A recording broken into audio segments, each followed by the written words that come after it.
So welcome to another edition of In Convo with. This time I'm hosting Jonathan Snyder, the prolific developer on the Norns community as well. I met Jonathan when we were in Berlin, when I attended the Manum Habitus workshops. And I remember him helping me with my own script that I'm working on. But I really wanted to talk to Jonathan to get to know him a bit better and to understand one of the things that's fairly important here, and that is the Flora script, which was playing in the background just now, but I just muted it. So I thought I'm going to do it a bit differently today than I usually do it. And since one of my bucket lists is to understand the L system to a degree and understand Flora, Jonathan is going to help me guide me through the script, and I'm going to do a bit of a cheeky moment when I'm trying to ask him some more in-life questions and then get some answers regarding to all of this. So hello, Jonathan. How are you? Very well. Thank you so much for having me. This Of is really course. exciting. Of course. So, Jonathan, let me just start before we jump into the Flora script and everything like that. Can I just ask, like, what is your background? What do you do exactly? My background is in uh, technology, and I worked for many years at a large software company in the IT department doing a variety of things involving software and the development of software, testing, deployment, and support. And now for the last few years, I've been spending a lot of time exploring music. Oh, all right. And mostly on the Norns platform. So you come from a programming background, as I understand it. I come from a programming background and uh, multimedia design and technology exploration background. I originally got into technology working at Columbia University in the art history department for a media center that I helped to manage. And that involved building a multimedia lab and also involved creating multimedia for the art history department. And the head of this media lab was Stephen Murray, a Gothic architectural historian. So part of my job involved going to France every summer and wandering around French Gothic cathedrals and taking photos and videos of the cathedrals and putting them into different formats for the professors at Columbia to teach their classes. It was a very, very difficult job. I understand, yeah. But Yeah. so you had art, like art came early. Like you didn't really start as a technology enthusiast and then move from there, or how did art like really incorporate? Because all the things that you have now described as, sure, it's multimedia, it's programming, it's technology, but at the same time the art part comes in quite heavy. So like as a I'm guessing as a young fellow, as a child and stuff like that, was art part of this, or did that came later? Music was always a really important part of my childhood. Music was important to my parents, to my grandparents, where I grew up in Central California. They were very involved in the local symphony in the town that I grew up. And so music was always a very important part of my life. I grew up listening to music, playing music. Uh, I had some formal training, but that pretty much stopped after high school. Okay. And I did not come back to it until very soon before Flora was developed. So what intrigued you to enter this world again? Um, I entered this world again because I wanted to uh, come back to my programming skills and sort of hone my programming skills after being in a variety of technology management positions for many years. And while I was relearning how to program, I just found myself gravitating towards programming sounds because it was interesting to me. And then one day I discovered monome and said to myself, oh, this device, this norns device, and this community that's built around it is amazing, and I want to be a part of it. So I moved my explorations in that direction. So And it was flora like came out of those explorations. it was like a great push into revisiting the world again, right? Yeah, Yeah. absolutely. Into revisiting the world of music and programming. And it was all serendipitous. Yeah, that's beautiful. But you stated like so music and programming. I think your first was Flora your first project that basically kickstarted this again. Flora was the first project that I published. I'd done a couple of other things, just little experiments. But Flora was the first project that I published, and it was the result of me learning Lua in order to make something for Norns. Did you? What And was the way? Go ahead. Yeah, what was the what language were you most comfortable with working beforehand? I was most comfortable with JavaScript. All right. So it's a completely different. I mean, like looking at its Lua, it's a bit more towards Python as how the syntax works. And yeah, I guess there's I mean I consider myself a beginning to intermediate programmer, and I don't consider myself a it's been many years since I considered myself a professional programmer, and I don't have a formal computer science background.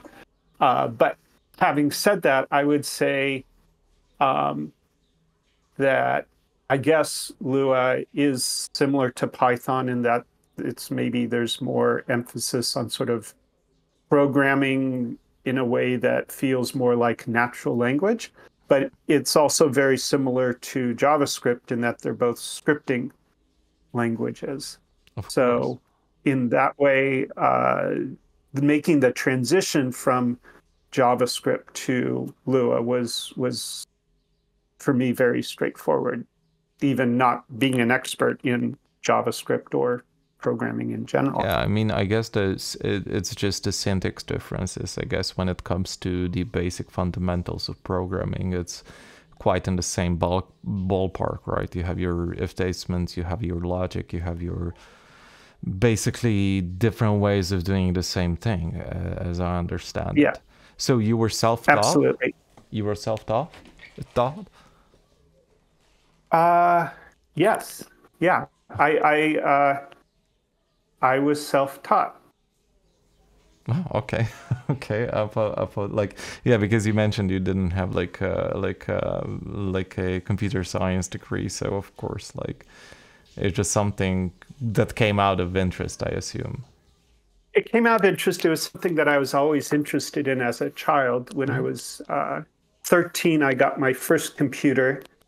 And when I was about 14, I got my first graphics card. When the first computer I got did not have a graphics card. And I got a graphics card, and with the graphics card came a book about uh, how to program graphics. And the quality of the graphics at the time, this was in the early 80s, was probably not all that much more sophisticated than what you have on the norns, except the monitor was slightly bigger. So, and maybe that's something that attracts me to the norns, is that and I'm not sure I've ever really thought about this, but maybe in some ways it reminds me of my first experiences as a child encountering graphics in a way that was very straightforward and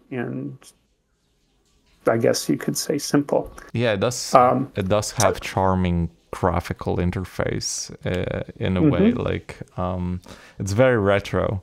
So you probably can see the screen from the north, right? Yeah, and this is something that intrigued me at the very beginning. You know, before I got myself a norns and stuff like that. You know, I was watching YouTube videos trying to, you know, see what's it all about, because it's not that straightforward. You know, it doesn't really scream, oh yeah, it's a synth. It's something else. And I remember Flora being one of the first scripts that I laid my eyes on.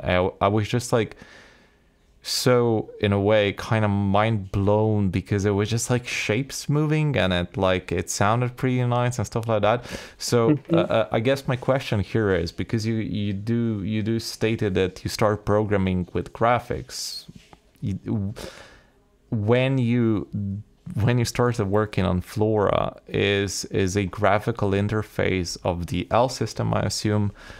Was this something that was made, I wouldn't say beforehand, but was this something that was conceptualized even before you started programming, of having this sort of shapes moving and all that? So, you know, I mentioned that I learned that I made Flora as a result of learning Lua in order to make something on norns.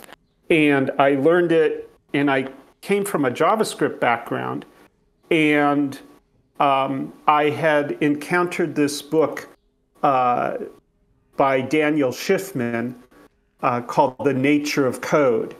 Daniel Schiffman teaches computer science at NYU. And this book is all about how to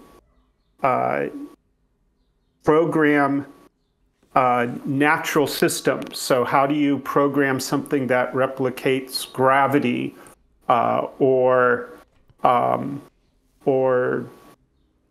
a ball bouncing on the ground? And I went through this book, and the way that I learned Lua was by taking the code in the book and rewriting it into Lua.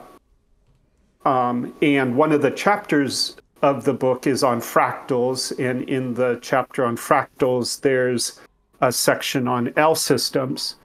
And I got through that chapter and most of the chapters in the book. And then I sort of sat back and asked myself, okay, now that I've learned a bit of Lua and I have a whole bunch of code from this book, what am I going to do? How am I going to make a script out of this code? Because it seems like there's something in here that I could start with. And I think the L system code was the first code that I started playing with. And I just started sort of mucking around and asking myself, okay, where in this code could I put a sound, and how will the sound change? And pretty immediately, I decided to put the sound where the nodes of the shape are created. So you can see these plant shapes. Each plant is made out of a set of lines, and those dots represent the connections between the lines that make up the shape of the plant. And so I said to myself, okay, every time you build a new segment, play a note, and then pretty much at the same time, I thought to myself, well, these shapes are changing their angles, so maybe the change in the angle should represent a change in the pitch. And I added that to the code that I had written, and it sounded really cool. And the basis of Flora just kind of came out of that. Much of, before we started the recording, you mentioned you were going to ask me some questions about Flora, and I kind of gave you a cheeky response about, well, I have a lot of questions about Flora myself. And the way that Flora came out is I added this code to make sounds as the shape was being drawn and change the pitch every time the angle changes. And it sounded amazing pretty much out of the gate. And I felt, and I've always felt, like a lot of Flora was not my doing. Like it was all largely a happy accident. And how it made the sounds that it was making was something that I had to uncover myself. A lot of what is in the script was created by accident to some extent, or through experimentation. And also a lot of it was created based on other people's code, whether it's Daniel Schiffman's code for building the L system, or the actual sounds that are generated are borrowed from a tutorial from Eli Fieldsteel, who does these wonderful super collider tutorials. So that's sort of how it was created, and I think it demonstrates a lot of what I think is really amazing about, not so much, maybe a little bit about the script, but about the community in general, is that people are able to involve themselves in it without having a ton of expertise, and it is very accessible, and people are encouraged to learn from each other and build upon each other's work. So that's kind of a long-winded way of answering your question about but it's basically how it all started. It can be a community-driven script, let's say. Absolutely. Yeah, I think it's so much of Monome and Norns is built upon this idea of open source. And I think there is a lot of things about open source that are maybe not so desirable. Speaking in general, I think a lot about what Monome has done with open source is amazing and represents some of the best examples of the potential of open source to contribute to goodness and wonderfulness. I do agree about that. Yes.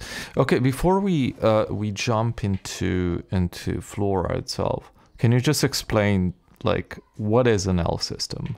An L system was originally conceived by a biologist, Astrid Lindenmayer, in the late 60s as a way of mathematically modeling the development of plants. It's a parallel rewriting mechanism. And what that means is that if you think about how plants develop, they grow.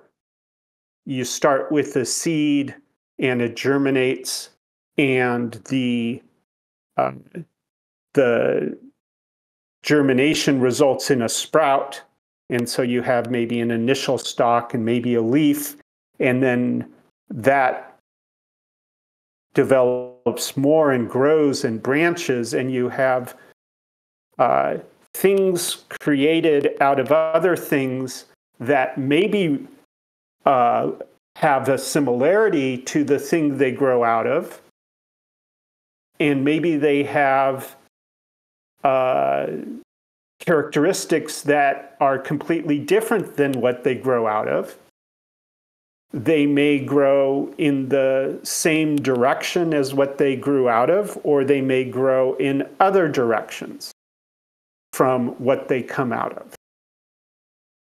Okay, There's I think kind of a description of what a plant looks like. So you have these concepts of growing and developing and changing and being similar and different. And this rewriting mechanism that is sort of at the core of an L system allows you to do that mathematically or with code. And so you start with a representation of a segment of a plant that's code-based. And so you say, okay, I'm going to represent a segment of a plant with 2 letters, GG, and at some point, I want that segment to branch off. And so there needs to be a way to know when to branch. And when that branch happens, it's going to turn GG into G plus G. And that plus sign is going to represent a change in direction. Okay. I think I And so understand. yeah, and so I'm not describing this well. I'm not a mathematician, but the idea is that you're able to start with a piece of code and have that piece of code turn into other pieces of code that represent different parts of the shape of a plant. So it's basically like, plants evolving. It's just in mathematical sense, like a plant is growing. In the same way, a small piece of code can reproduce in a way into larger extents of what they were before. Yeah, I think that's a very good non-technical way of understanding what an L system is. Yeah.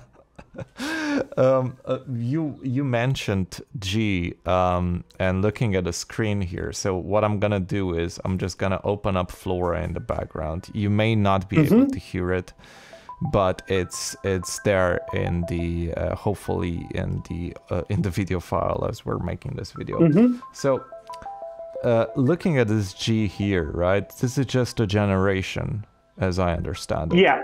Okay. Yeah, that is a different G than what I was referring to. Okay, you're probably that represents a generation. You probably meant to talk about. Oh, shoot! I can move here and just go to this part, right? Yeah. This is the G that we're talking. If I change it here. Oops. Yeah. So how do I change it? There might be a G if you try. Encoder 3, what does that do? Encoder 3 will just move the spotlight at the bottom. So I think I need to. There we go. We turned it. There you go. Yeah, just holding K1 and then moving it. Okay. Yeah. So sorry. Start. So the so. Let's do this. So what you're seeing here, it says SUC, and that represents successor, what comes after. Okay. So this is the sort of the drawing code for this shape that is going to be the result of rewriting. And that's the successor, so which implies there is a predecessor. Okay. And if you use encoder 2 to go back one step, Pre-A? you'll see it says pre-A. So Okay. pre This is a predecessor. represents predecessor. Right. Okay. So the idea is every time the code runs, if it sees A, Okay. it is going to replace it with this much, much longer set of letters and characters that you see in the next screen when you say successor. Okay, so this is basically gonna tell us where the plant is gonna evolve, I'm assuming. Yeah. Okay. Yeah, it tells you how it's going to evolve.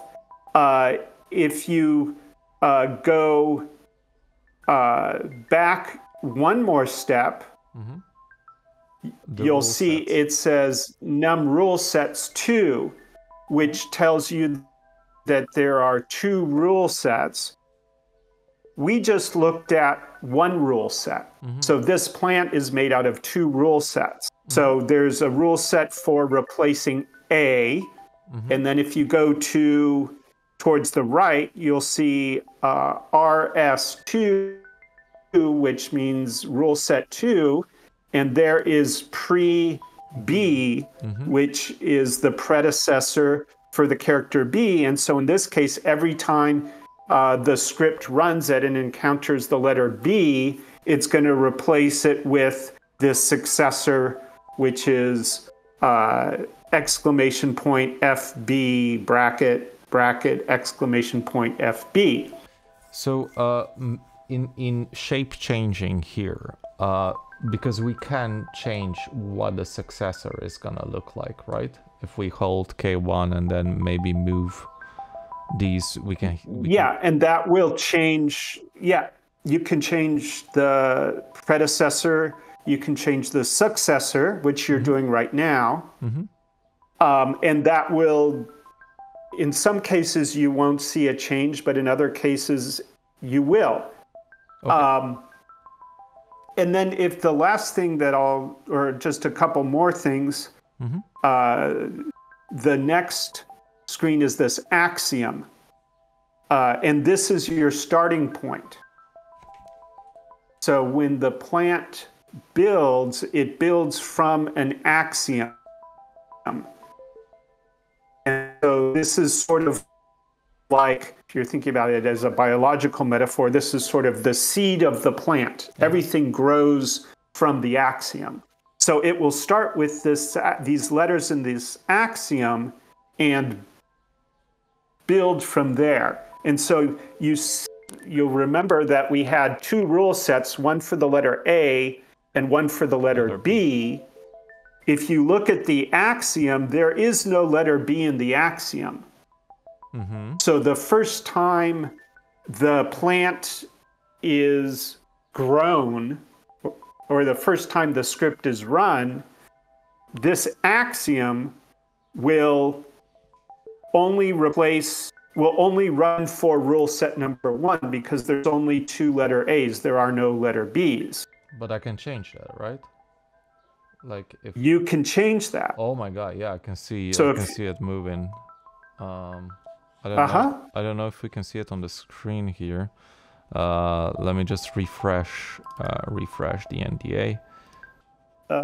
Okay, now it changed. It changed? Yeah.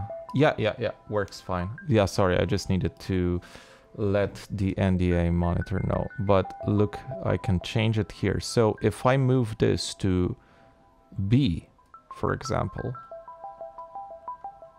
Oh, this is a small letter B. So the letter B is not available for including in the axiom. Why not? That's a good question. I'm not sure. Okay. It could be though. There, I'm not sure why. So, But so let's say if I go to pre-B, right? And if I change the letter here to M, let's say, for example, and then if yeah, I move to not the sexer, but to axiom, and then move this to, there should be an M here, I assume, because I saw it. Yeah, there we go. So now yeah, the there rule it is. sets, the rule sets are gonna change, I assume. From The rule sets are going to change, and what happens when you change from one letter to another depends on the letter or the character. how do you mean that? What I mean by that is some letters do not have an effect in terms of what you see. So, for example, the letter G does not result in a change in what you see. The letter F, on the other hand, will result in actually, let me start all over again because I forgot how this worked. Some of the letters do not result in a change in what you see on the screen directly or what you hear. So like the letter M will sort of be ignored by the turtle. Excuse me. The letter what F. Turtle? I'm sorry, but what's a turtle? Oh, sorry, we didn't talk. What's a turtle? Right, exactly. I mean, apart from it's funny. We're animal, sort of going. We're sort of walking into the script backwards. Okay. A turtle is comes from early visual programming language called Logo. Turtle is a concept of a drawing of a part of a drawing program that does the actual drawing. And the idea is that you have a screen and you have a drawing that is going to occur. And let's say you are drawing a horizontal line going to the right. You can imagine a little turtle with a pen attached to it walking across your screen from left to right, and that would draw a segment. And then that turtle is going to sit there, and at some point you're going to say, okay, turtle, draw again going in the same direction, and the turtle will start walking and will draw another segment. So that's just a and concept, then it'll stop. Or like that's just a concept? It's just a concept. Okay. It's a concept, but it is used in a number of languages, and it is used in most applications that you see of L systems. This idea of drawing a segment and then drawing another segment either in the same direction or a different direction. And so this way of drawing in segments that came out of Logo that people refer to as sort of turtle drawing is very useful for how L systems get built, because L systems are built in segments typically. I think I kind of get the idea. So the turtle here is basically the lines that are then drawn within the plant itself. Okay, so as I understand it, so some of these letters, such as M, G, or whatever, may not show differences on the screen and may not show differences in the in the audio. But as I understand it, the difference may be as it influences the other parts of the code, let's say, or of the parts of the L system, right? Am I in the ballpark here? You're in the ballpark, absolutely. Awesome. Okay, great. Okay, so we got to axioms, and then we have the mod starting generation. So this is where it starts. We can also, I think, change the generations here, right? No. Yeah. So what that means is that that tells you, let's say, so we have to talk about generation. So we've been talking about how this L system plant grows. Every time the plant gets drawn, that's considered a generation. Okay. And you can say, so the first time it would be like the first generation. And then you see here, it says G1 of 2. That tells you that for this plant, there are 2 generations available to you. You can change that, right? You can basically change so there are multiple generations here, as I understand it. Yeah, some of the plants are set up to have multiple generations. Others are more limited. And so the idea is going back to the starting gen that just says for this plant, which generation of the plant do you want to start with in the script? When it first gets built on the screen, do you want it to show generation 1 or generation 5 as sort of the default shape that is shown for that plant on the screen? So as I see it here, it's I11. I assume this is just a plant name. Yeah, that's a plant name. So and this particular plant this is generation 1 of 3 generations. So there's going to be, and what's this degree angle here? This is just the angle of that's the angle that gets applied every time the plant shape changes. Okay.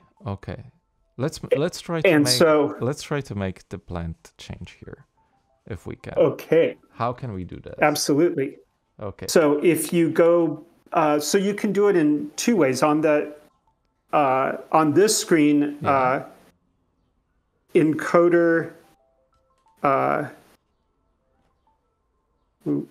One second.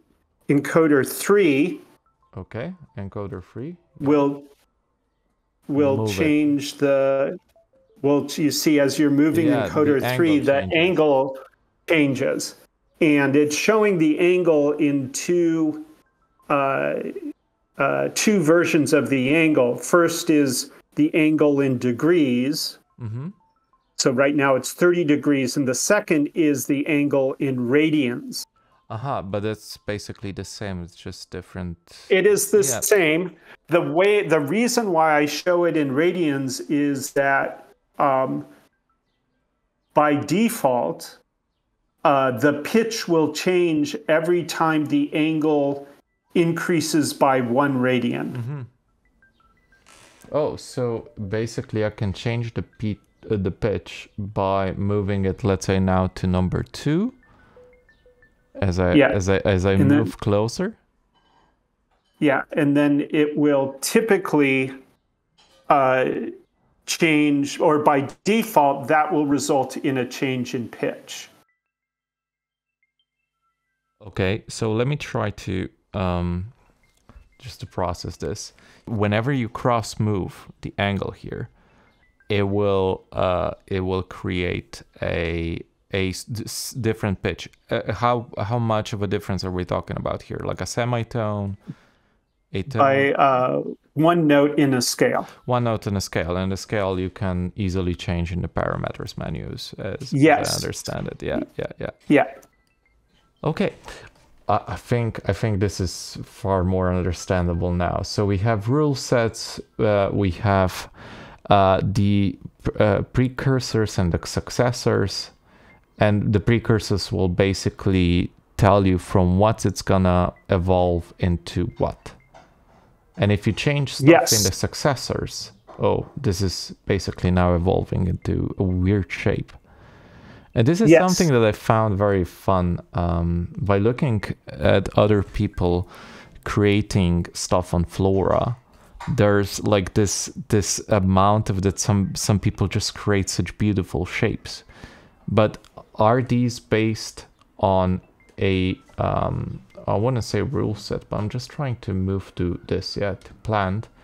And if I change a plant to I something else, let's say this I9 or I or like this, and then just opening up the shape by changing the angle, changing the angle and basically changing the pitch, as I understand it. But as we can see quite clearly, even by just changing the angle, it just creates a different shape. And different shapes basically mean now that the way how this point is traveling from one to the other, it will change the travel, how it travels from one to another.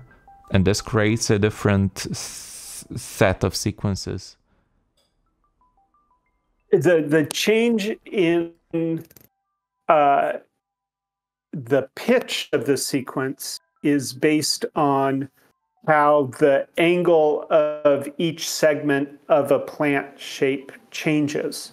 So if you have a plant that's just a single straight line, there will not be, like, let's say has 3 segments that are in a straight line, there will be no pitch change.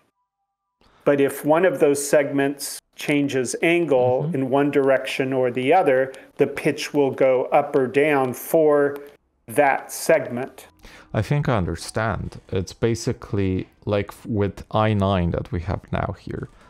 This is a more complex shape. So the change of angles and radius will yield more observable results, as I understand, than, let's say, having like an I8, which is just straight. So if we do this, but if we do this, we change it quite a bit as well, I can see now. Because I thought, this is just a rectangle. But as soon as I change this, it becomes far more complex. Oh, that's so cool. I never thought about this like in this way. I always just thought, it's a script that's pretty flowers. Pretty flowers make pretty sounds. And then it's basically like this, but it's like, obviously it's a bit more complex than that. It absolutely is. Awesome. Okay, let's try to move to the observe. Also, I think that we should probably note here is that we have 2 sets of plants, right? Yes. Why are there 2 sets of plants? Is it just for complexity reasons, or? There are 2 sets of plants because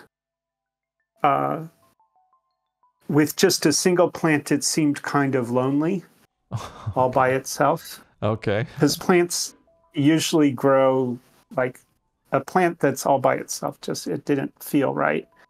And 3 plants seemed too crowded for the screen. So two just seemed like a good number.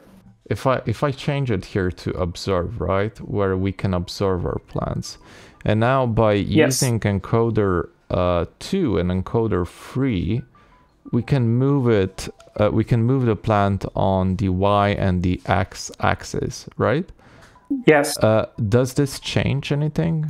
No, this is just to visually move it around and observe it. And if you hit the keys 2 and 3. Okay.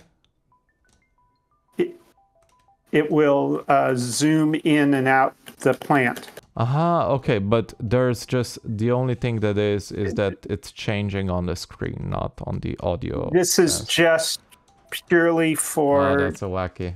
admiring the beauty of the plant shape. That's Nothing else. that's so great. This is why we have it on the observe. And of course, we Yes. have the envelope. Now, one thing that I notice here, Jonathan, is that you have used, like, I would say there were different terminologies that are kind of, excuse me the pun, but like kind of plant-based. So you have plow, Yes. you have nursery and stuff like that. So Yes. why choosing it this way? Like when you come, what does plow do? Let's say, for example, in this, I assume it's envelope scenario. So when I was building the script, I was thinking about plants very generally. And I was thinking about what are some different contexts. What are some different contexts where we encounter or engage with plants?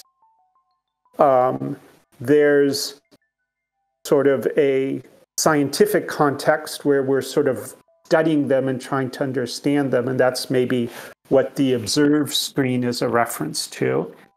And I thought about nature and how important plants are to our own existence as biological creatures, and that we plant plants and we grow plants in order to eat, and that's a very important part of how we interact with plants. And so I want to include some references to agriculture. And so this screen is about envelopes, about shaping. And I was thinking that the act of plowing a field is a way of shaping a field in a way that's kind of similar to how an envelope shapes a sound when you're making electronic sounds. And so there was it's just this kind of silly similarity that occurred to me. And that's really the reason why it's called plow. I think, I think like what I love about the Norse community and Mono in general is this, like how, people that make scripts as well, like you, they tend to really connect in a far larger sense when it comes to creating something that just essentially it just makes sound. But there's like with some scripts there's such a deeper meaning when it comes to connecting what you're making, like in a way. You could call it deeper. Yeah, you could call it deeper meaning. I'm not sure it's necessarily deeper. I'm just stating. But I get your point. I agree. And I'm curious why you think that is. Why call it? Why do you think that you have these? Or like you were talking about how in the Norns community you encounter things that are different from how you might encounter sound making tools or devices in other contexts. Yeah. And I was just curious what is that difference? Okay, so let's take it like this.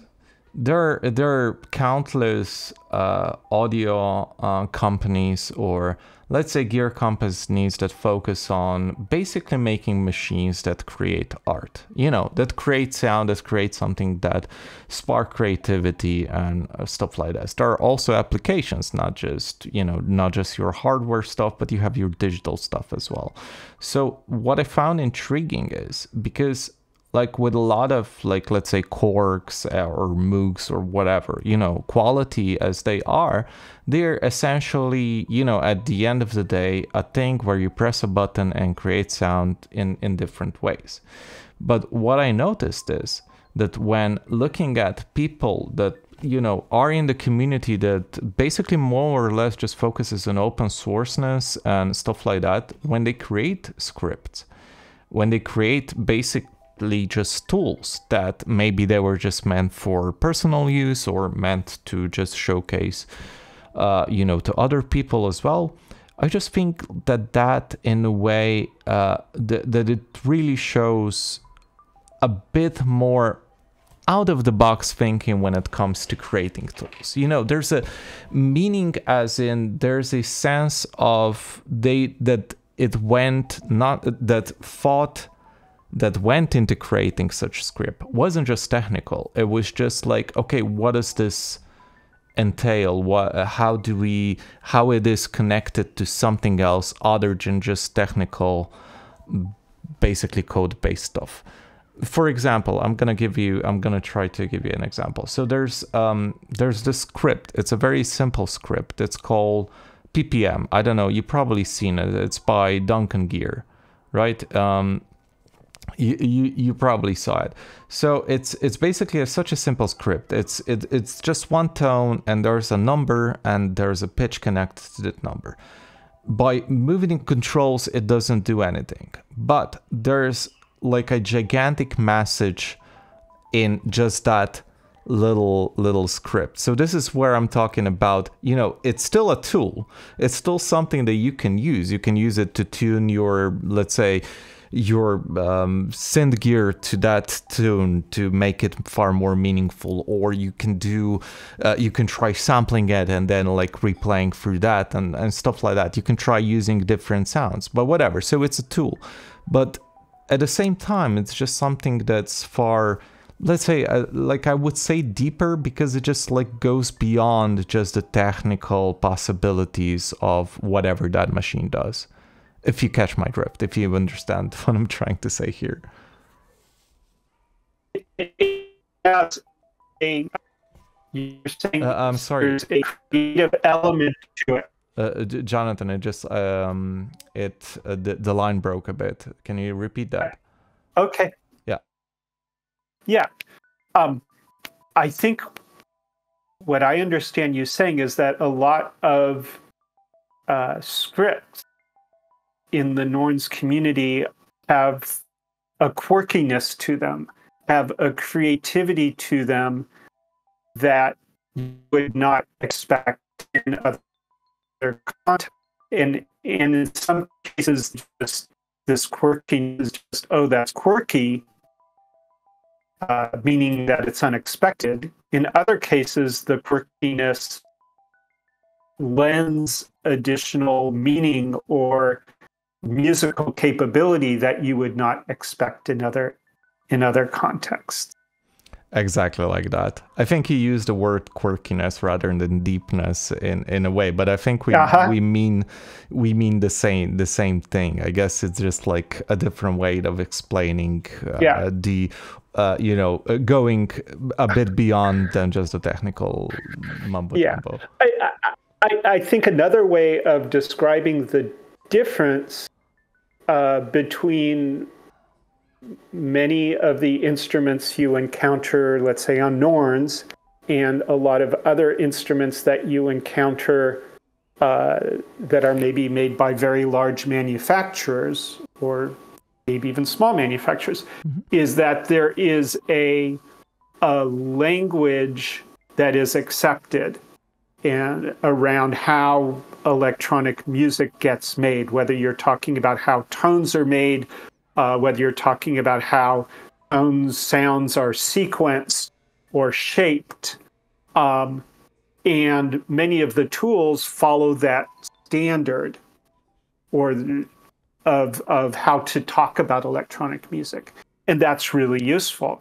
If everybody spoke about electronic music and how to make it in a completely unique way, it would be very hard to communicate, because it would be like every electronic musician or sound maker or manufacturer is speaking a completely unique language, which makes all of those languages kind of private, in which case it would be impossible to communicate. I mean, the question here is, does it make it private, or does it make it just in a way another, let's say, I wouldn't say a hurdle, but I would say like another mystery box to uncover? Because let's say, for example, you know, this is a question when it comes to user interface design and stuff like that. You know, how do you make it so it's unique but at the same time completely understandable? So let's say, let's, since you mentioned quirkiness, we can look at OP1, let's say, from Teenage Engineering, right? I don't know if you played with it or if you tried it or whatever, but like it's a bit, it's out there when it comes to understanding what the, let's say, those colorful encoders do. It's basically, you try to figure it out when you move them. You try to see, oh yeah, it does that, it does that. The same thing when we're talking about, let's say, Seat Lombard stuff. Since it doesn't tell you what exactly it does, it kind of forces the user to either try to figure it out what exactly it does, or skip that altogether and focus on what it can do. Meaning, you know, oh, I hear the difference, I feel the difference. Do I need to understand what it does? You know, it's kind of like that. It's kind of like finding a different way of experiencing something in what most people already, you know how to do. So this is why you will have like the quarks and the mooks basically knowing, oh yeah, that's a cutoff, that's the envelope, that's the filter, and that's everything. This is connecting. It's very basic, it's very that, but you know, this is where the esotericness of, or esotericism, comes in musical instruments. When you hand something to another person that maybe knows, oh, I know electronic music, I know how to program and stuff like that, but when they found themselves in an alien environment, it may spark some creativity, even though it goes from the norm. It doesn't really settle on the universal language of programming electronic music, or creating sound out of that. So when you say creative, I'm curious what you mean. Can you try to explain? Is it like where did I say it, creative, just so I understand the? You said, I think you were saying that esoteric instruments will generate some sort of creative process in a way that is different from other instruments. I think you mentioned Korg and Moog that are not esoteric.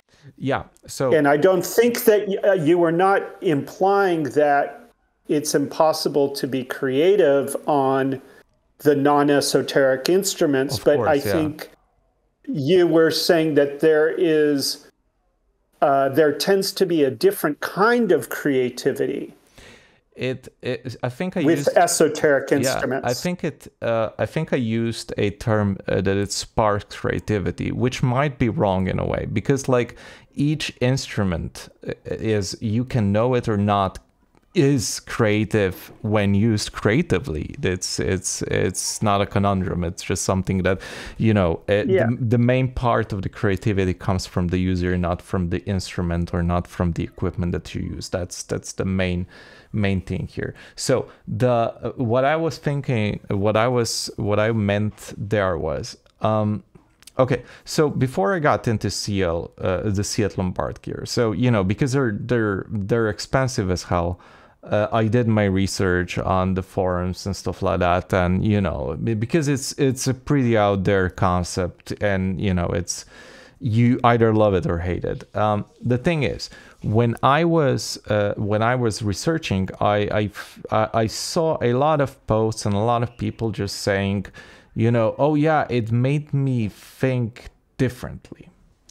So this is something that I equate when going for creativity. Let's say, for example, let's say you use an instrument that you know every single nook and cranny around it. You know how to program it, you know everything, and you're gonna yield perfect results each and every time. You can still, it's such an instrument that it can be very, very expressive, and you can play that, you know, gazillion of times. But what I found is, at least personally, that when I start doing that, when I start playing around with that, with an instrument that I know so perfectly, is that what happens is I kind of go into a very, very by the books type ordeal when I'm creating music. I feel very comfortable. I feel like I know this road so much. And what happens is that because of that, I wouldn't say that I become less creative, but I become more repetitive. I create stuff that already I have heard, and you know, I try to in different ways to tune that instrument or make it, you know, applicable so it's a bit out of the box. So when you're challenged with a new piece of gear that seems a bit out there, especially when it doesn't really when it doesn't really tell you all the necessary parts, there comes that little spark of mystery when you try to make it, and then maybe you make something and you don't really understand how it works, much like flora, I assume. You know, but it just sparks an immense sense of creative power just because you're still learning it. You're still trying to figure out the mystery of it. And there's like there's this the journey along that line of not knowing exactly what you're doing, and when you start to understand it, and the tracks, the sounds that you make along the way, at least in my personal sense, feel a bit more rewarding than just, you know, going into something knowing completely how it's gonna sound, what it's gonna do, and then just judging by how the algorithms is set. Oh yeah, this cuts off a bit better than this filter is better than the other filter because it just like the sounds a bit different. You know, that's what I'm saying when I'm trying to say creativity within the esoteric instruments. So there's what you were describing was encounter of something that is new that you haven't encountered before. Encountering something that seems familiar, but it's a mystery as well. You know, like, because we know our gear, but you know, we know what they do, but going there and like you only know a bit of that, and you need to connect the dots in such a way so you make it work. That's what I'm saying. Yeah, it may sound esoteric. I think it's really important. I think this question of what makes an esoteric instrument different than a non-esoteric instrument is really interesting. And I don't think anybody would say that, you know, somebody might say, I prefer one kind of instrument versus another. But I don't know that people would necessarily say esoteric instruments are better than non-esoteric instruments, right? They're different. Yeah. Yeah. And I think understanding the differences is very interesting. I mean, it's also very important. You know, in a way, because like you wouldn't, let's say your friend comes, he's into, I don't know, acoustic guitars, folk music, whatever, but he saw like, I don't know, he saw Florist for the first time, and he just saw like, oh yeah, they have like this weird weird synths and stuff there. How do I get into that? You wouldn't really, oh yeah, spend $10,000 on like a modular gear set. You're gonna basically say, okay, I think if you need to learn the basic, goes with something that's very easy to grasp. Like, this is where your Korgs and Moogs come along pretty great. They sound great and they're easy to understand. That's a thing. So this is the important distinction is also, where you're at and how are you gonna enter this world and how you're gonna continue inside this sad world. I absolutely agree. And another thing that occurred to me is it seems that there's an important distinction between whether there is a focus on the exploration of sound versus the performance of sound. Right? What's the difference? In what way? You are most in the way that if you are mostly interested in having a specific sound in order to perform very specific music, and ahead of time exactly, you have a very clear idea of these specific sounds you want to create, a non-esoteric instrument is probably the way to go. Exactly. If on the other hand, if your musical practice, what interests you in your musical practice is the actual exploration of sounds and just messing around and discovering new sounds. And maybe the performance is less important, you will probably get more rewards out of a more esoteric instrument, I imagine. Where do you think you fall in these two more open-based categories? So are you more an explorer or a performer, let's say? I think I am more of an explorer because I learn very, very slowly. So even the most basic non-esoteric instrument is very esoteric to me because I feel like I'm always figuring out how anything works with electronic music because I'm still relatively new to it. So it's all esoteric to me. I think you preach the choir. But I don't know. I think I personally love the experience of discovering something for the first time, encountering something for the first time, where I've never heard that before. I've never seen that before. That experience is really exciting to me, and it's a space. So here's another distinction between esoteric and non-esoteric is how comfortable are you with uncertainty? I think in order to be comfortable with an esoteric instrument, you have to have some level of comfort not knowing the hell you're doing. And I feel like for me, not knowing what the hell I'm doing is sort of my normal state in life, and it's a state that I tend to be pretty comfortable in, of not being in control and working through that sense of not being in control. And so I guess in that way, I naturally gravitate toward things, electronic interactions where the purpose and the technique and the output is not obvious.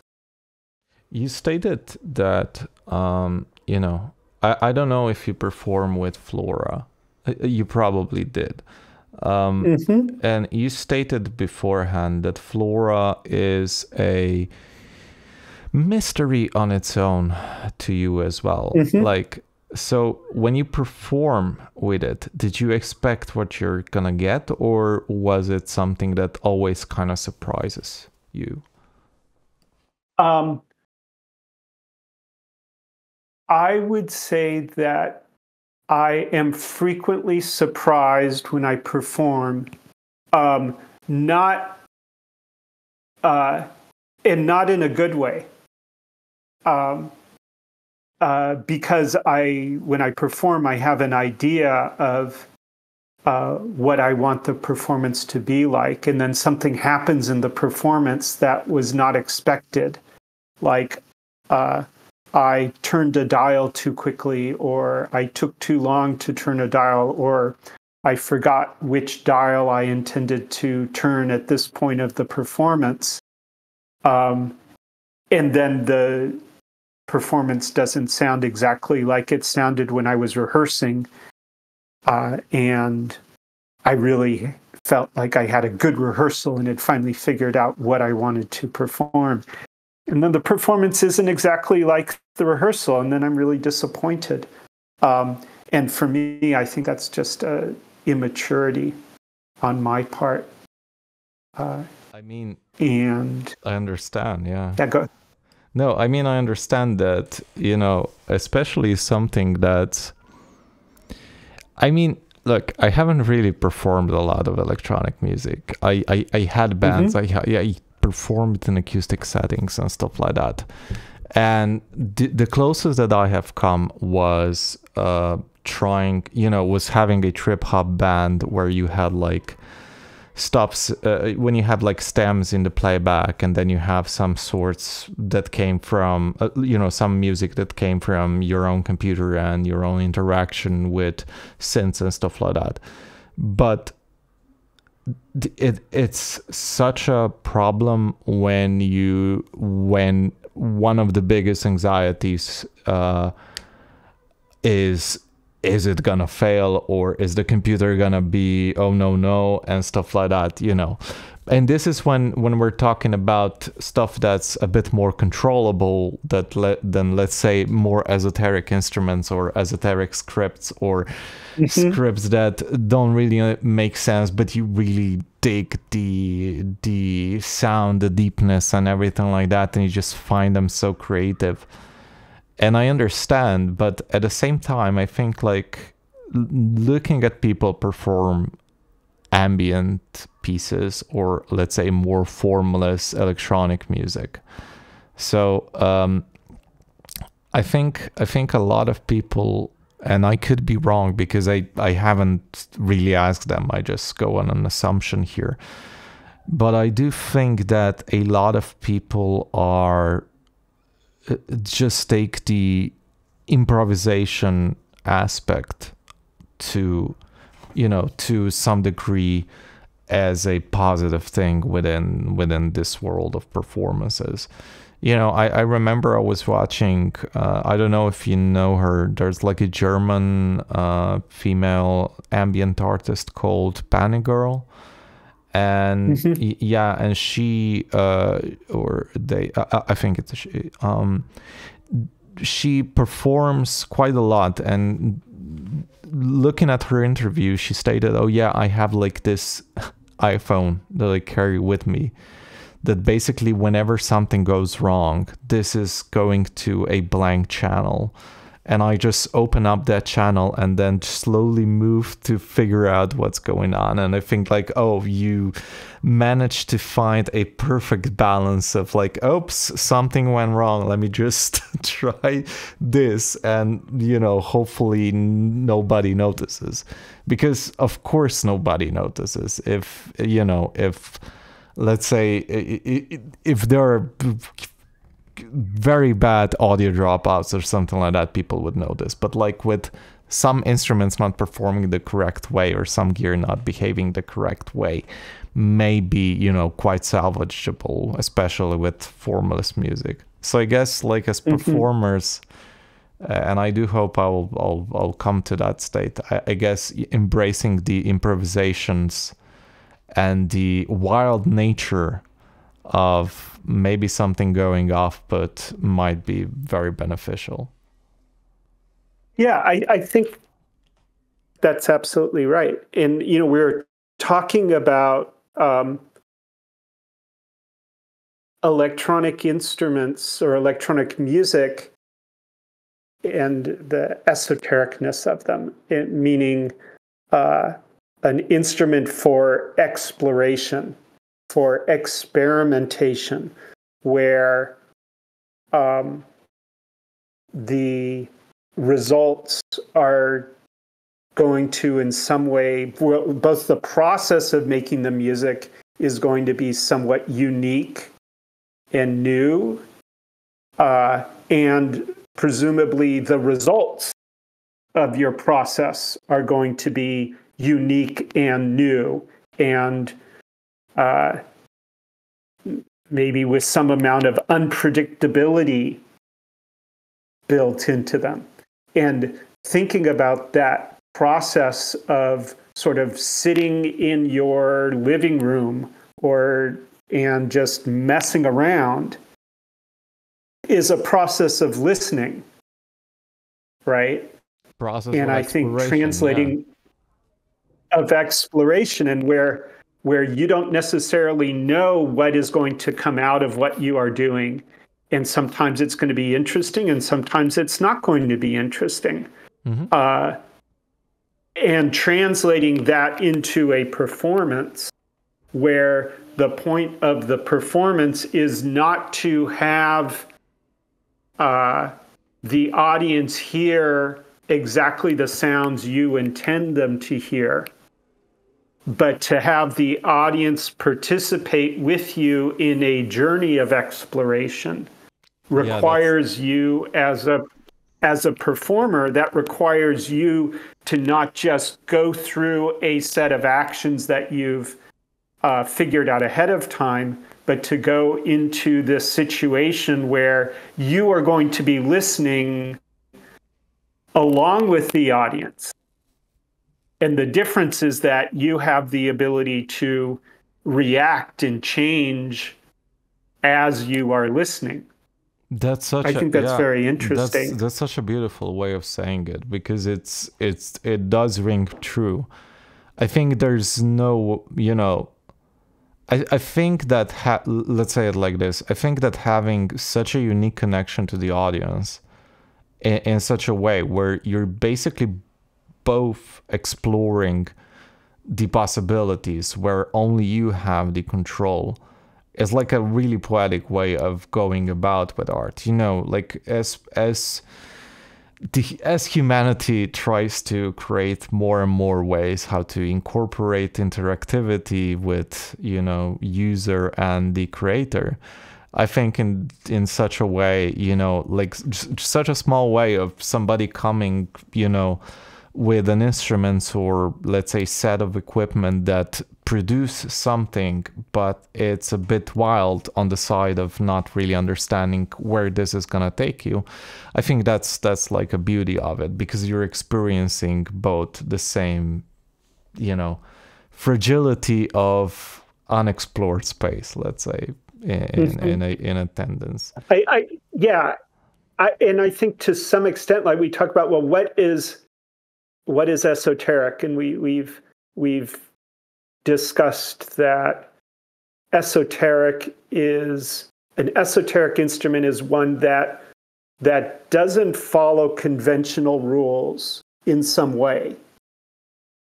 Basically that either is I just wanted to add this because you said it doesn't follow rules. I just think it shades the map. It basically cuts out all the parts that would immediately tell you something in order for you to explore. It makes it unintelligible, unintelligible by heart just for you to find new meaning through that, I think. And so you could take a Moog synthesizer, and if you removed all of the labels, would it then become an esoteric instrument somehow? No, I don't think, because the way how it's handled, how controls are set up, are meant to improve the usability in such a way that instinctively, if you know a bit about, let's say, electronic music, its equipment, you're gonna automatically fall for that. But let's say find something that doesn't look like a synth, but it is a synth at the end. It has let's say different symbols or something like that. It may intrigue you, because you may find it how to change pitch, you may find it how to control it. There are some stuff there that just either they're not very user friendly in a way that you don't immediately know, or because of the quirkiness, as we mentioned before, it's just created or designed that way. But yeah, I can see your point. Moving the labels out of a Moog or out of a Korg, at the same time, you're stuck with the filters, with the envelopes, with the sequencers, with all the necessary parts that make the instrument very usable, in that way. So there's more than just terminology and making something esoteric. Of course, I think that, yeah. And we talked about that thing that is different. It involves some element of newness, some amount of exploration, some amount of being in the dark and being somewhat confused. Another thing that occurred to me is this idea of sort of breaking down barriers, or dissolving barriers, or undoing existing meanings, seems to be relevant. That another aspect of instruments that we call esoteric is that it sort of asks questions about assumptions that have been made related to how music is typically made, and sort of asks the question, well, what if we did it differently? Could we still achieve musical results? So, like, instead of having a envelope that is a ADSR envelope with four segments, why not have an envelope that has 50 segments? Yeah, and the point is not that that's automatically going to be interesting or better, but it's, again, comes back to this idea of exploration and asking questions. The reason I bring this up, coming back to the discussion of performance, is one thing that also occurred to me is this question about what is happening in a performance. And we were talking about who is in control, and we say the performer is in control. And when you're improvising, or you're playing with instruments in a way that is somewhat experimental, you are spending time listening at the same time that you are, to some extent, controlling, and the audience is just listening. Right? And that's the distinction between audience and performer, is one is in control and one is not in control. I mean, a question here. It occurred to me, though, just to get to my point, is that seems to be another interesting space for experimentation, is sort of asking this question: should the performer be the one in control? Yeah. And what would it mean for an audience to have an element of control in a performance? Yeah. And I just bring that up because I think that's a very interesting question. It is an interesting question. Another question that arisen when you were mentioning this, and that I kind of started thinking is, what then makes a good performance in a sense of like, because you have control over how things are going to change. The exploration that happens when you're basically, I guess, on stage, it basically reflects how you feel when you're exploring it at home. So one of the things that really drives, I would say, excitement is basically, before you move the knob and when you look at the graphical user interface, like looking at Flora now, when I first came to this screen here and I saw plow, I was like, oh, what does that mean? And moving the encoders and trying to figure out stuff and trying to see how that works, it basically, it gives this element of excitement. So I'm kind of curious, if we go into the performance mode and you having the control, are you just enjoying the process of that while the audience is bored out of their mind because they were listening to the same loop for like half an hour, while you mingle around and do some and trying to figure out, so there's that. And I think the answer here is finding that line, how to move, finding the line between enjoyability of exploring and enjoyability of listening. So basically, the relationship between you as a performer and the audience is basically the most important thing here when it comes to what then is considered a great performance. It's just that, you and that's the tricky part, finding that right amount when you're using esoteric instruments or when you're using equipment that you basically let it go wild in such a way that, it can either go in a very great way or it can go haywire. But even if it goes in a great way, if you find that little line that, oh, the audience is enjoying this because I'm creating something that they really resonate with, and you going into exploration mind in a performative setting. So there, yes, there are, so we can think about extremes where you go to a performance and you play the happy birthday song. Okay, let's go with that, yeah. Right. Yeah.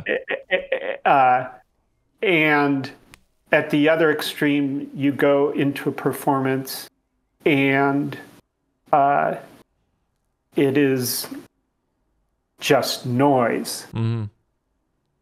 I think a question is, well, what is the intention? Like, if you're performing at a birthday party, playing the birthday song is probably really important part of that performance.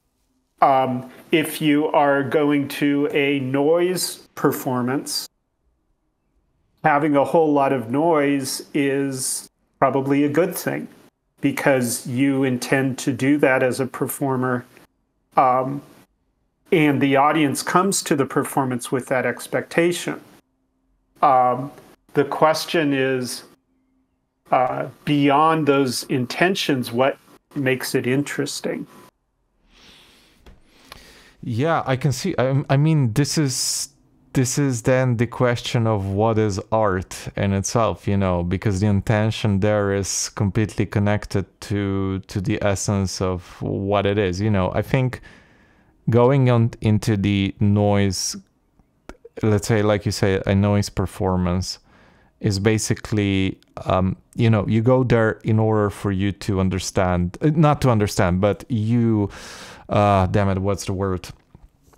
You assume that it's going to be noise, right? You assume, and you get there and you get what you basically paid the ticket for. You go there, and you might be happy with it, as the same way as a person that goes to see a metal concert expects metal, and a person that goes to Taylor Swift's concert expects 3 hours of Taylor Swift. It's the same thing. However, there's a distinction of what makes a performance memorable, and I think this is basically exceeding the expectations in uncertain ways. Because, like, let's say for example, performative art, right? It's like a sword. You might witness something very special, or you might witness something that basically you do not understand. So, but if you witness something that's so special, that's so rudimentary, you're gonna remember that for a very long time. And because you remember that for a very long time, you can dwell on the message that maybe you didn't understand on the performative side when you were there, but as you think about it, as because it was so memorable, that becomes then the main point of that piece. I have put my brain thought into you, and now you have it, and you're gonna think about it. I remember, because like I was listening to a podcast about Marina Abramović, the famous performer, and the thing is that she said that her spark in art came from this older mentor, that basically she just went there to to learn how to draw, as I remember it. And he basically, he took an art piece and just burned it. And it was like an act of completely, she went there to learn to draw, and this was the main event. It was completely turned upside down. So I guess what I'm trying to say here is, you go to a noise performance because you assume it's going to be noise. You go to a birthday, and you assume that somebody is going to sing happy birthday. When it comes to ambient music, or when it comes to formless music, or music that's not really designed for you to understand where it's going to go, in a way, does that make it more interesting? Because it's, you may know the way how you may not know the way how the piece is gonna start and where it's gonna fall. Yes.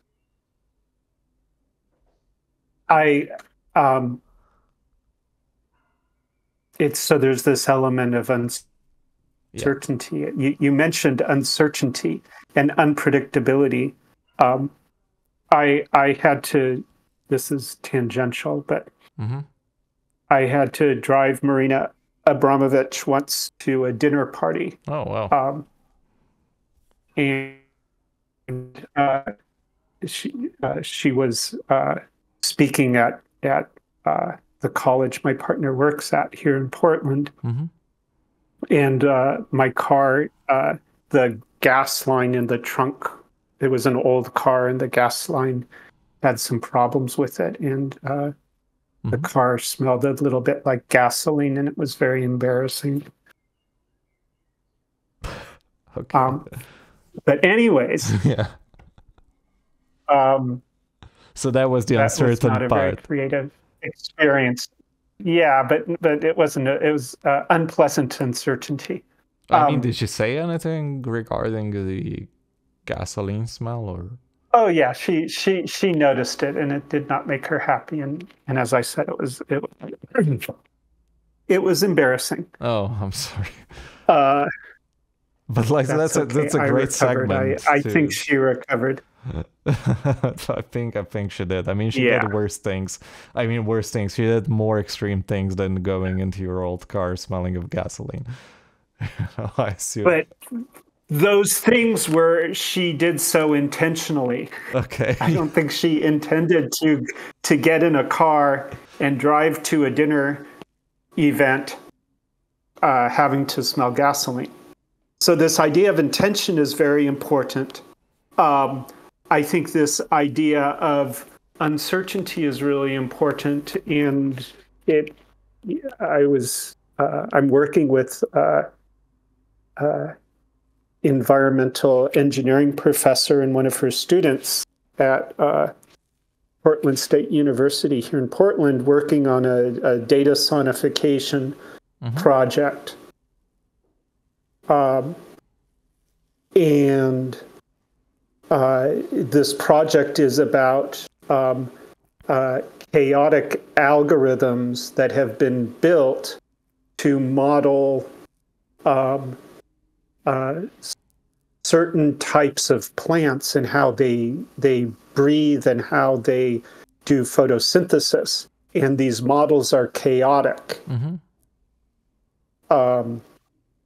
And so I've been thinking about this a lot. And with chaos, there's a lot of, when you think about chaos, this question of uncertainty and unpredictability comes up. Okay, yeah. Quite a bit. Of course. If it's the difference between a chaotic, you think about a chaotic, something that is chaotic in nature as in some way having an element of unpredictability, where there's a way in which what happens cannot be predicted. Versus, but it's different in saying it's unpredictable from something that is completely random. Okay, in what way? Like, yeah, okay, I think I understand, yeah. Like, right, because you look at the shape that a chaotic form makes, and there's some amount of predictability to it. You see a pattern that you recognize.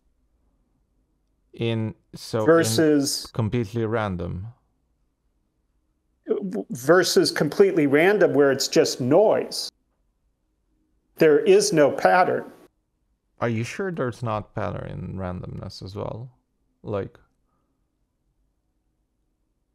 because yeah, that's an interesting question, because like right, but isn't that the kind of the definition of random? Yeah, is that it has no pattern? Yeah, but like it I think, yeah, in essence, of course. I'm just thinking of, like, let's say, for example, if we take like a sequence, because we're talking about flora, right? And there is like sequence. I'm not saying this is random, by the way. I'm just saying, okay, so let's say there are a sequence of random numbers.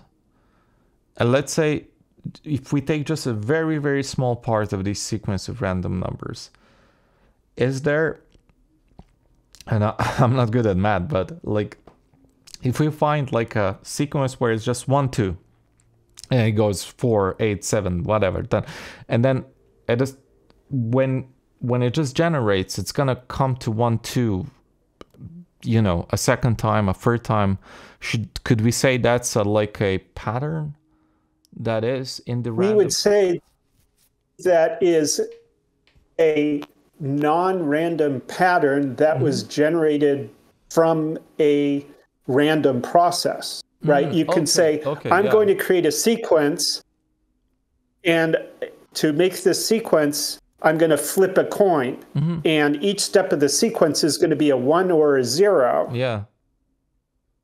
You would say that, and then I have this sequence. It has 8 steps of 8, a combination of 8 1s and 0s, and I generated it randomly. Yeah. But once it's been generated, I'm going to play that same sequence over and over and over again. So it's not random anymore. It was just generated from the random okay. I think I understand the difference here as we're talking. Yeah. And so you would say that if you're playing some music and it's all completely random, it's going to be noise. If you're playing a piece of music and it's the same piece of music or the same notes, like if you put out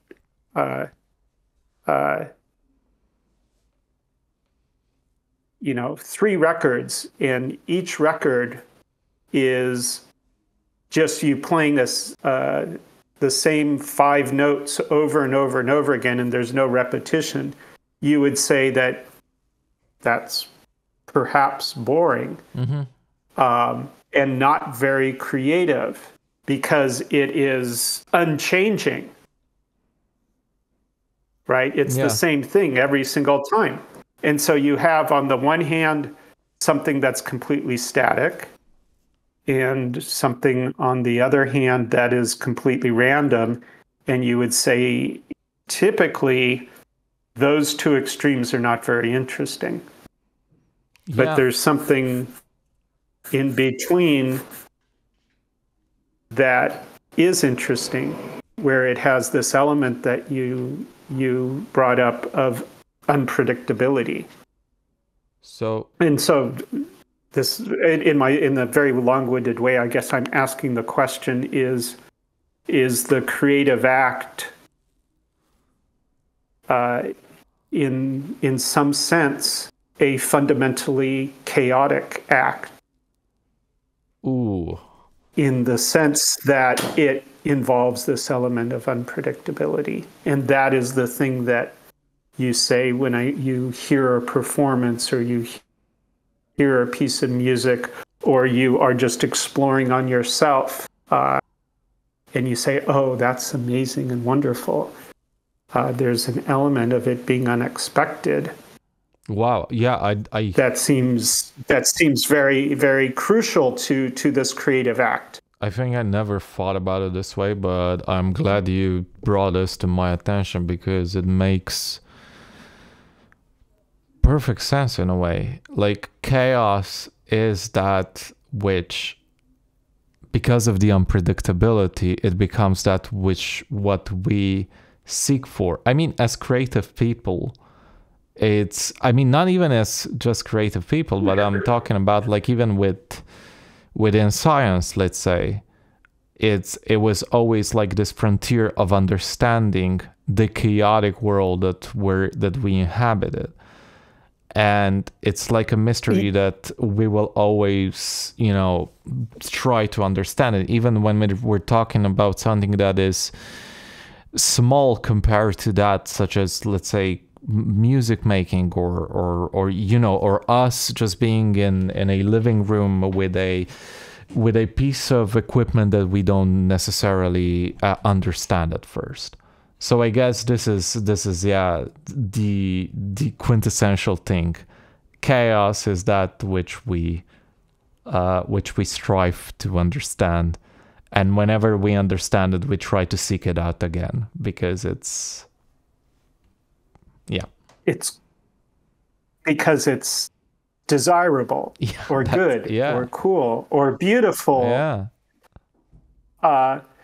And yet we're stuck with cultural baggage that says chaos is bad, order is good. Right? The fundamental conservative lookout.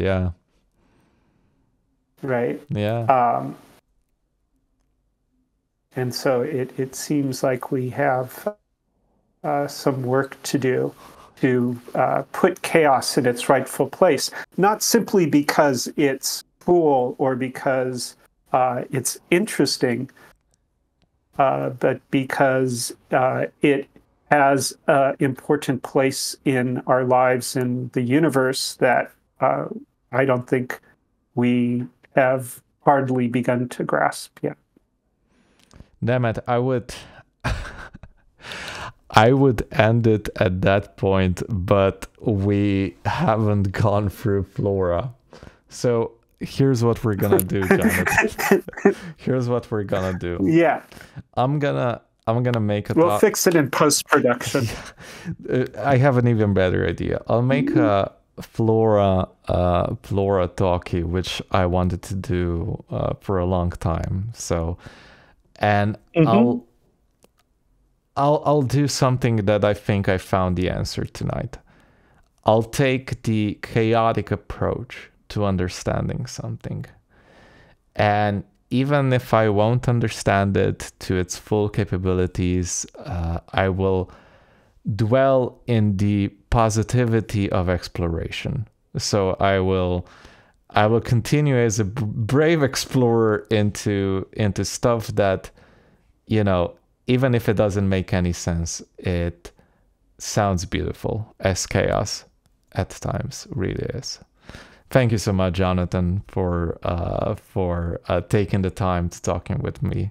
I think we started somewhere and then we ended completely off bonkers, but I'm glad that we did.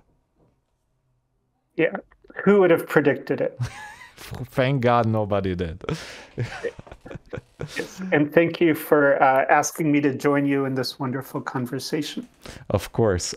Till next time, Jonathan, I'll see you online and hopefully we'll meet and talk again. Okay? Have a great one. Thank you.